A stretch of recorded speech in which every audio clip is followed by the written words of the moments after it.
2 hours later, that is, about 4 o'clock, I woke up, for so soon as the first heavy demand of bodily fatigue had been satisfied, the torturing thirst from which I was suffering asserted itself. I could sleep no more.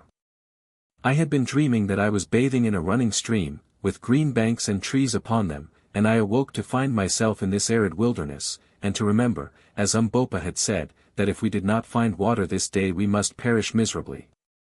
No human creature could live long without water in that heat. I sat up and rubbed my grimy face with my dry and horny hands, as my lips and eyelids were stuck together, and it was only after some friction and with an effort that I was able to open them. It was not far from dawn, but there was none of the bright feel of dawn in the air, which was thick with a hot murkiness that I cannot describe. The others were still sleeping. Presently it began to grow light enough to read, so I drew out a little pocket copy of the Ingoldsby Legends, which I had brought with me, and read The Jackdaw of Rheims. When I got to where a nice little boy held a golden ewer, embossed, and filled with water as pure as any that flows between Rheims and Namur, literally I smacked my cracking lips, or rather tried to smack them. The mere thought of that pure water made me mad. If the cardinal had been there with his bell, book, and candle, I would have whipped in and drunk his water up, yes, even if he had filled it already with the suds of soap worthy of washing the hands of the Pope, and I knew that the whole consecrated curse of the Catholic Church should fall upon me for so doing. I almost think that I must have been a little light-headed with thirst, weariness, and the want of food, for I fell to thinking how astonished the cardinal and his nice little boy and the jackdaw would have looked to see a burnt-up, brown-eyed, grizzly-haired little elephant hunter suddenly bound between them, put his dirty face into the basin, and swallow every drop of the precious water. The idea amused me so much that I laughed or rather cackled aloud, which woke the others, and they began to rub their dirty faces and drag their gummed-up lips and eyelids apart. As soon as we were all well awake we began to discuss the situation, which was serious enough. Not a drop of water was left. We turned the bottles upside down, and licked their tops, but it was a failure. They were dry as a bone. Good, who had charge of the flask of brandy, got it out and looked at it longingly, but Sir Henry promptly took it away from him, for to drink raw spirit would only have been to precipitate the end. If we do not find water we shall die, he said. If we can trust to the old Dom's map there should be some about, I said, but nobody seemed to derive much satisfaction from this remark. It was so evident that no great faith could be put in the map. Now it was gradually growing light, and as we sat staring blankly at each other, I observed the Hottentot Ventvogel rise and begin to walk about with his eyes on the ground. Presently he stopped short, and uttering a guttural exclamation, pointed to the earth. "What is it?" we exclaimed, and rising simultaneously we went to where he was standing staring at the sand. "Well," I said, "it is fresh springbok spoor, what of it?" "Springbucks do not go far from water," he answered in Dutch. "No," I answered, "I forgot, and thank God for it." This little discovery put new life into us, for it is wonderful, when a man is in a desperate position, how he catches at the slightest hope, and feels almost happy. On a dark night a single star is better than nothing. Meanwhile Ventvogel was lifting his snub nose, and sniffing the hot air for all the world like an old impala ram who scents danger. Presently he spoke again. "I smell water," he said. Then we felt quite jubilant, for we knew what a wonderful instinct these wild-bred men possess. Just at that moment the sun came up gloriously, and revealed so grand a sight to our astonished eyes that for a moment or two we even forgot our thirst. There, not more than 40 or 50 miles from us, glittering like silver in the early rays of the morning sun, soared Sheba's breasts, and stretching away for hundreds of miles on either side of them ran the great Suleiman Berg. Now that, sitting here, I attempt to describe the extraordinary grandeur and beauty of that sight, language seems to fail me. I am impotent even before its memory. Straight before us, rose two enormous mountains, the like of which are not, I believe, to be seen in Africa, if indeed there are any other such in the world, measuring each of them at least 15,000 feet in height, standing not more than a dozen miles apart, linked together by a precipitous cliff of rock, and towering in awful white solemnity straight into the sky. These mountains placed thus, like the pillars of a gigantic gateway, are shaped after the fashion of a woman's breasts, and at times the mists and shadows beneath them take the form of a recumbent woman, veiled mysteriously in sleep. Their bases swell gently from the plain, looking at that distance perfectly round and smooth, and upon the top of each is a vast hillock covered with snow, exactly corresponding to the nipple on the female breast. The stretch of cliff that connects them appears to be some thousands of feet in height, and perfectly precipitous, and on each flank of them, so far as the eye can reach, extend similar lines of cliff, broken only here and there by flat table-topped mountains, something like the world-famed one at Cape Town, a formation, by the way, that is very common in Africa. To describe the comprehensive grandeur of that view is beyond my powers. There was something so inexpressibly solemn and overpowering about those huge volcanoes, for doubtless they are extinct volcanoes, that it quite awed us. For a while the morning lights played upon the snow and the brown and swelling masses beneath, and then, as though to veil the majestic sight from our curious eyes, strange vapors and clouds gathered and increased around the mountains, till presently we could only trace their pure and gigantic outlines, showing ghost-like through the fleecy envelope. Indeed, as we afterwards discovered, usually they were wrapped in this gauze-like mist, which doubtless accounted for our not having seen them more clearly before. Sheba's breasts had scarcely vanished into cloud-clad privacy, before our thirst, literally a burning question, reasserted itself. It was all very well for Ventvogel to say that he smelt water, but we could see no signs of it, look which way we would. So far as the eye might reach there was nothing but arid sweltering sand and karoo scrub. We walked round the hillock and gazed about anxiously on the other side, but it was the same story, not a drop of water could be found, there was no indication of a pan, a pool, or a spring. "You are a fool," I said angrily to Ventvogel, "there is no water." But still he lifted his ugly snub nose and sniffed. "I smell it, Bass," he answered, "it is somewhere in the air." "Yes," I said, "no doubt it is in the clouds, and about 2 months hence it will fall and wash our bones." Sir Henry stroked his yellow beard thoughtfully. "Perhaps it is on the top of the hill," he suggested. "Rot," said Good, "who ever heard of water being found at the top of a hill?" "Let us go and look," I put in, and hopelessly enough we scrambled up the sandy sides of the hillock, Umbopa leading. Presently he stopped as though he was petrified. "Nanzia manzi, that is, here is water," he cried with a loud voice. We rushed up to him, and there, sure enough, in a deep cut or indentation on the very top of the sand copy, was an undoubted pool of water. How it came to be in such a strange place we did not stop to inquire, nor did we hesitate at its black and unpleasant appearance. It was water, or a good imitation of it, and that was enough for us. We gave a bound and a rush, and in another second we were all down on our stomachs sucking up the uninviting fluid as though it were nectar fit for the gods. Heavens, how we did drink! Then when we had done drinking we tore off our clothes and sat down in the pool, absorbing the moisture through our parched skins. You, Harry, my boy, who have only to turn on a couple of taps to summon hot and cold from an unseen, vasty cistern, can have little idea of the luxury of that muddy wallow in brackish tepid water. After a while we rose from it, refreshed indeed, and fell to on our biltong, of which we had scarcely been able to touch a mouthful for 24 hours, and ate our fill. Then we smoked a pipe, and lay down by the side of that blessed pool, under the overhanging shadow of its bank, and slept till noon. All that day we rested there by the water, thanking our stars that we had been lucky enough to find it, bad as it was, and not forgetting to render a due share of gratitude to the shade of the long-departed de Silvestre, who had set its position down so accurately on the tail of his shirt.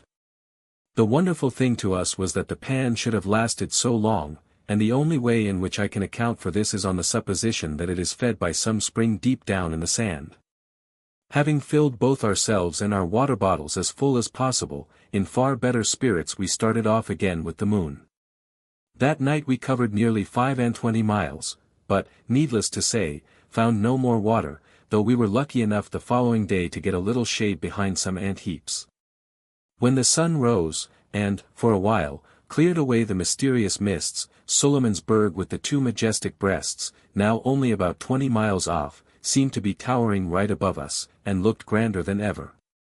At the approach of evening we marched again, and, to cut a long story short, by daylight next morning found ourselves upon the lowest slopes of Sheba's left breast, for which we had been steadily steering.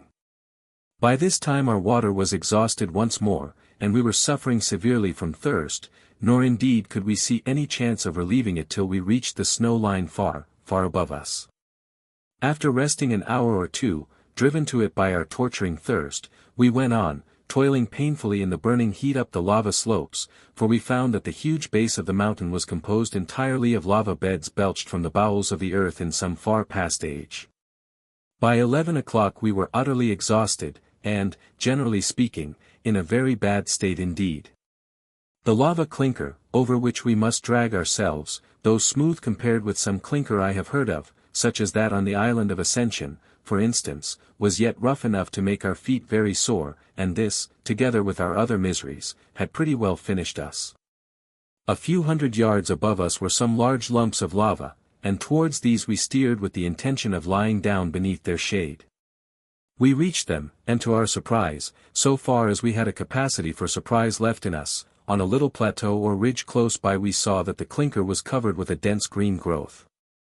Evidently soil formed of decomposed lava had rested there, and in due course had become the receptacle of seeds deposited by birds. But we did not take much further interest in the green growth, for one cannot live on grass like Nebuchadnezzar. That requires a special dispensation of Providence and peculiar digestive organs. So we sat down under the rocks and groaned, and for one I wished heartily that we had never started on this fool's errand.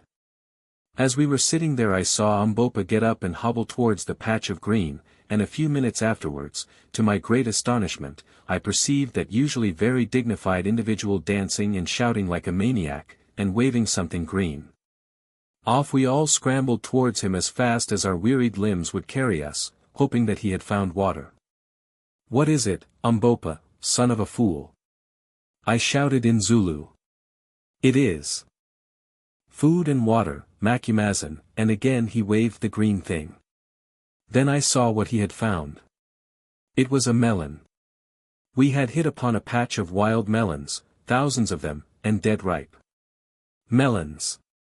I yelled to Good, who was next me, and in another minute his false teeth were fixed in one of them. I think we ate about 6 each before we had done, and poor fruit as they were, I doubt if I ever thought anything nicer. But melons are not very nutritious, and when we had satisfied our thirst with their pulpy substance, and put a stalk to cool by the simple process of cutting them in two and setting them end on in the hot sun to grow cold by evaporation, we began to feel exceedingly hungry. We had still some biltong left, but our stomachs turned from biltong, and besides, we were obliged to be very sparing of it, for we could not say when we should find more food. Just at this moment a lucky thing chanced. Looking across the desert I saw a flock of about 10 large birds flying straight towards us. "Skit, Bass, skit! Shoot, master, shoot," whispered the Hottentot, throwing himself on his face, an example which we all followed. Then I saw that the birds were a flock of pow or bustards, and that they would pass within 50 yards of my head.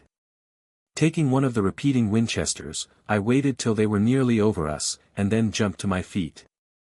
On seeing me the pow bunched up together, as I expected that they would, and I fired 2 shots straight into the thick of them, and, as luck would have it, brought one down, a fine fellow, that weighed about 20 pounds. In half an hour we had a fire made of dry melon stalks, and he was toasting over it, and we made such a feed as we had not tasted for a week. We ate that pow, nothing was left of him but his leg bones and his beak, and we felt not a little the better afterwards. That night we went on again with the moon, carrying as many melons as we could with us. As we ascended we found the air grew cooler and cooler, which was a great relief to us, and at dawn, so far as we could judge, we were not more than about a dozen miles from the snow line. Here we discovered more melons, and so had no longer any anxiety about water, for we knew that we should soon get plenty of snow. But the ascent had now become very precipitous, and we made but slow progress, not more than a mile an hour. Also that night we ate our last morsel of biltong. As yet, with the exception of the pow, we had seen no living thing on the mountain, nor had we come across a single spring or stream of water, which struck us as very odd, considering the expanse of snow above us, which must, we thought, melt sometimes. But as we afterwards discovered, owing to a cause which it is quite beyond my power to explain, all the streams flowed down upon the north side of the mountains. Now we began to grow very anxious about food. We had escaped death by thirst, but it seemed probable that it was only to die of hunger. The events of the next 3 miserable days are best described by copying the entries made at the time in my notebook.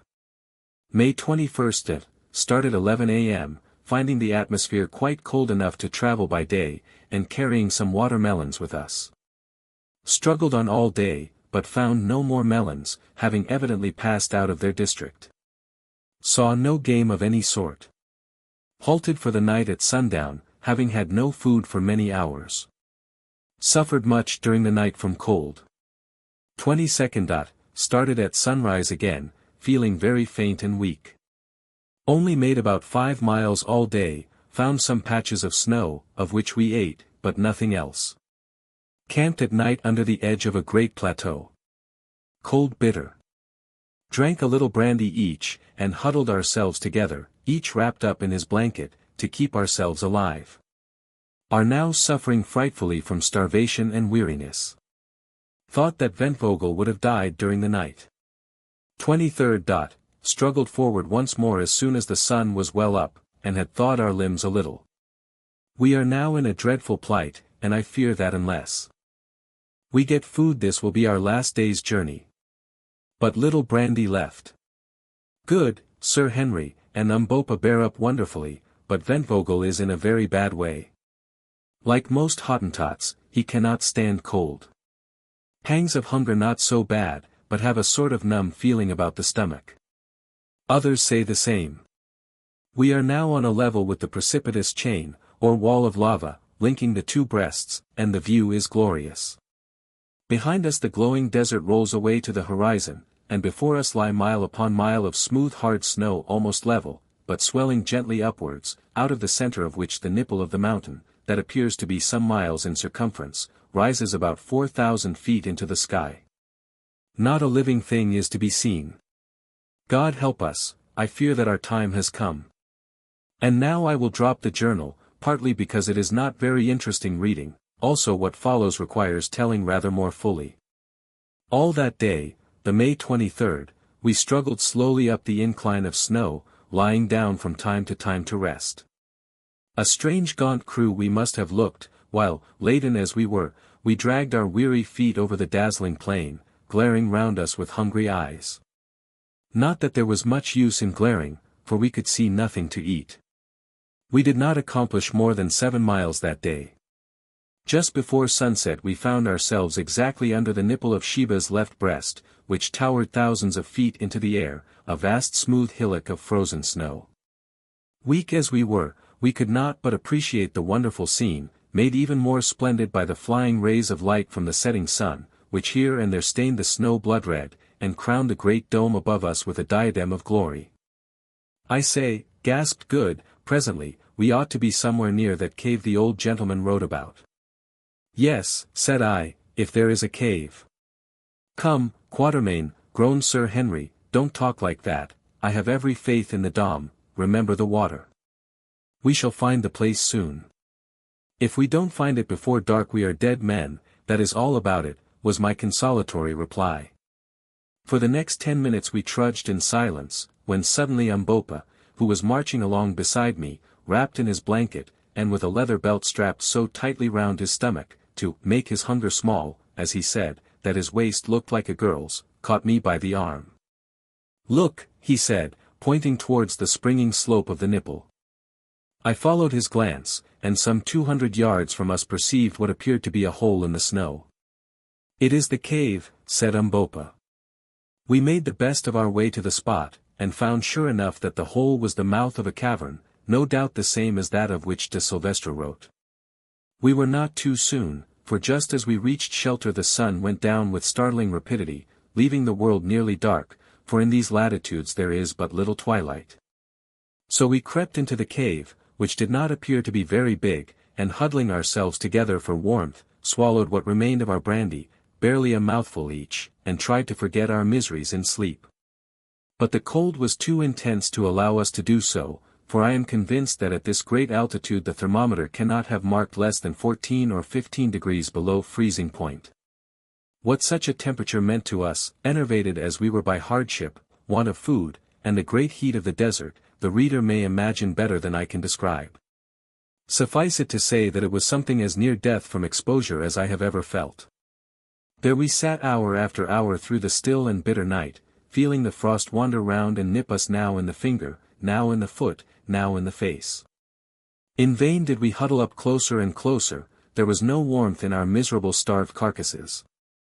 Sometimes one of us would drop into an uneasy slumber for a few minutes, but we could not sleep much, and perhaps this was fortunate, for if we had, I doubt if we should have ever woke again.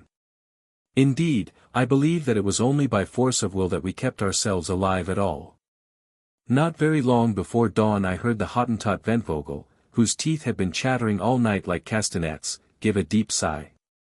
Then his teeth stopped chattering. I did not think anything of it at the time, concluding that he had gone to sleep. His back was resting against mine, and it seemed to grow colder and colder, till at last it felt like ice. At length the air began to grow grey with light, then golden arrows sped across the snow, and at last the glorious sun peeped above the lava wall and looked in upon our half-frozen forms. Also it looked upon Ventvogel, sitting there amongst us, stone dead. No wonder his back felt cold, poor fellow. He had died when I heard him sigh, and was now frozen almost stiff. Shocked beyond measure, we dragged ourselves from the corpse. How strange is that horror we mortals have of the companionship of a dead body, and left it sitting there, its arms clasped about its knees. By this time the sunlight was pouring its cold rays, for here they were cold, straight into the mouth of the cave. Suddenly I heard an exclamation of fear from someone, and turned my head. And this is what I saw, sitting at the end of the cavern, it was not more than 20 feet long, was another form, of which the head rested on its chest and the long arms hung down. I stared at it, and saw that this too was a dead man, and, what was more, a white man. The others saw also, and the sight proved too much for our shattered nerves. One and all we scrambled out of the cave as fast as our half-frozen limbs would carry us.